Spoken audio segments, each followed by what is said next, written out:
Yan ating Honda Click B3. So poging-pogi pa rin, no? So ngayon itong ating pag-uusapan, tong ating top box alloy. So anong brand niya? Ang brand po nito is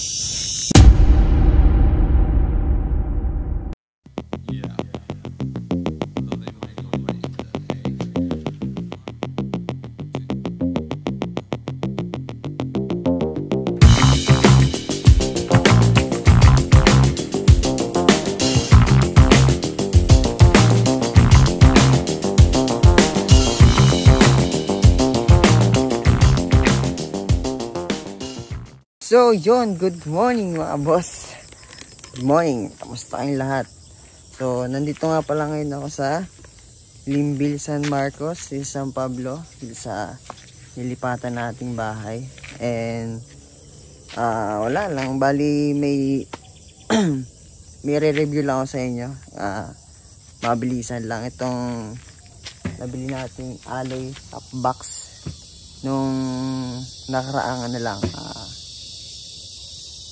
siguro mga 5 months na. So check natin kung ano yung mga nabago dito, or sulit ba tong top box after 5 months natin ginamit. So tara, let's go!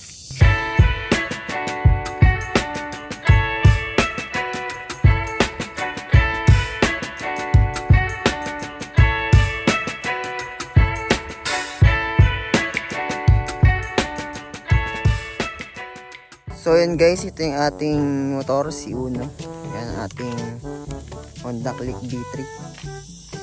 So poging-pogi pa rin, no? So ngayon itong ating pag-uusapan, tong ating top box alloy. So anong brand niya? Ang brand po nito is Luhan. Ayan. Ilang months ko nang ginagamit yan, is 5 months na. And ano bang update dito after 5 months? So makikita nyo naman talagang parang walang nagbago, di ba? Quality pa rin, ang ganda pa rin, pogi pa rin. And ayun nga. So sa mga hindi pa nakakapanood na kung saan binili ko to, and then kung magkano, tsaka yung in-install to, ilalagay ko na lamang sa description box yung link, and dito sa video na to, yan, ilalagay natin dyan. Yan, lalabas yan dyan. And panoorin nyo na lang din guys. And ngayon, i-review lang natin siya ng full review. Yan, sa mga nalalaman ko lang naman, sa mga, di ba, nagamit ko na naman siya 5 months na, and then yung alam ko lang. So ayun nga, ang pangit lang dito, syempre kasagalan, ito mangyayari na pipid yung kanyang dito sa may backrest niya, backrest. Oo. So nung binili natin to print na to, itong backrest na to. Kung bibilihin daw to, 500 din to. So yung binili natin to is print na. So yun nga lang, after 5 months meron na siyang ganito. Kasi ang nangyayari dyan, sa sobrang init ng araw, kasi minsan sa parking namin sa trabaho is wala naman bubong. So yung sikat ng araw nabababa dito, and then ito yung nangyayari. So far goods pa rin naman, and hindi naman halata pagka sa hindi mo siya papansin. So yun lang naman ang naging pangit dito after 5 months. Ewan ko na lang kung sa mga susunod pang buwan. And dito naman sa mismong top box natin, so wala naman nagbago, ganun pa rin, pakaganda pa rin, di ba? Yung kanyang reflector reflectorize niya is hindi rin nagbago yung quality, kasi may nakikita akong iba naninilaw yung ganito, yung sa atin hindi. Goods na goods, di ba? Parang bago pa rin. And then yung kanyang susian, hindi siya mahirap isusi. Try natin. Kunin natin susi dito. Kasi may napanood ako, nag-review ng top box nila is nasira agad yung ganto. Yung sa atin naman, pakaday lang, isusi. Yan yung pag nakaganyan, nakalak yan. So, hindi mo na siya mapubuksan. Pero pagka binuksan mo siya, yan, pag ganyan naman. So, buksan natin. Diba?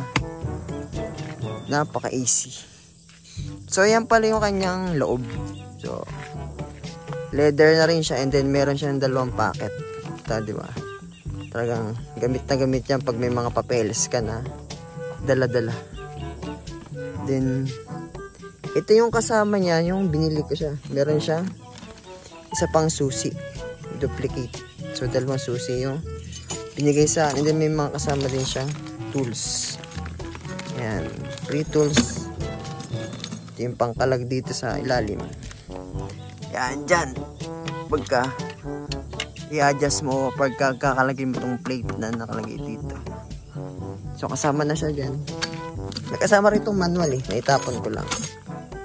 So, meron din siyang yung para siyang pag maglalagay ka ng helmet. Lock ba? Lock.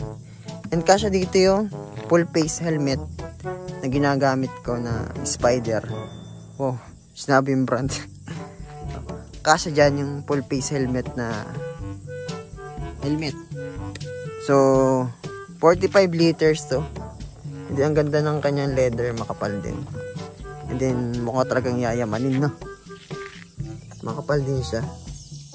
And then, sa leather naman, medyo madumi nga lang. Wala rin naman nagbago. Kasi nilagay ko dito mga kapote. Mga kung ano-ano. Then, nilalagyan ko rin ito na minsan na mabigat. Okay naman. Matibay. Di ba?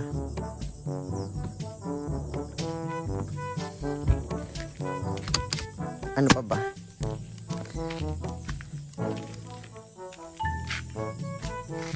So, sa forma, di ba? Hanggang pogi. Meron siyang 3X.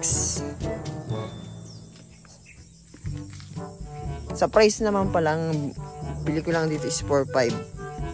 Sa mga gusto rin bumili is ilalagay ko na lang sa description yung seller na nabilihan ko para makontak nyo rin siya.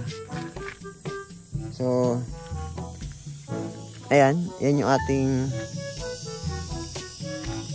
Ali top box. Ayan, ito yung ating motor. Diba? Ano pa? So, yun lang naman. Overall naman is maganda talaga yung gantong Ali top box. Yan. Overall okay naman. So, isa pa is bagay na bagay sa motor talaga natin, di ba? Oo. So yun, bali hanggang dito na lang yung review natin. Ewan ko review yun. So, gandun lang, and maraming salamat sa panonood. Kung nandiyan ka pa hanggang ngayon, so maraming salamat sa iyo. And kita-kits na lang ulit sa susunod na video. Yan. So maraming salamat. Pa-like na lang and subscribe. Thank you. Let's go! Peace out!